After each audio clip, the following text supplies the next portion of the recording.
మంచు ఫ్యామిలీలో మళ్ళీ రగడ చోటు చేసుకుంది. ఇంతకు ముందే మనం చూసాం మంచు ఫ్యామిలీలో రగడ చోటు చేసుకోవడం, మంచు మనోజ్ గేట్లను తోసుకొని వెళ్ళడం, అక్కడ గొడవ జరగటం, పోలీస్ కేసులు చోటు చేసుకోవడం, మళ్ళీ బాండ్ ఓవర్ కేసులు పెట్టడం, ఇవన్నీ కూడా చోటు చేసుకున్నాయి.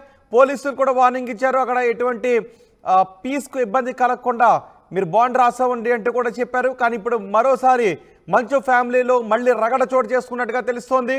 జల్పల్లి నివాసంలో మరోసారి మంచు విష్ణు మనోజ్ మధ్య వివాదం చోటు చేసుకుంది.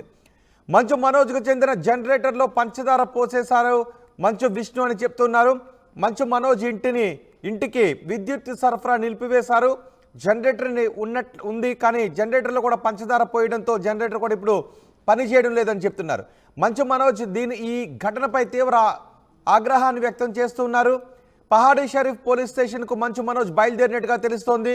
విష్ణుపై ఆధారాలతో సహా ఫిర్యాదు చేయడానికి మంచు మనోజ్ పహాడీ షరీఫ్ పోలీస్ స్టేషన్కి వస్తున్నట్టుగా తెలుస్తుంది. మనం చూస్తున్నాం, ఒక 4 రోజుల క్రితం మంచు మోహన్ బాబు ఇంటి ముందు చోటు చేసుకున్న ఘటన నేపథ్యంలో మీడియా ప్రతినిధులపై కూడా మంచు మోహన్ బాబు అప్పుడు దాడి చేయడం పెద్ద ఎత్తున సంచలనంగా మారింది.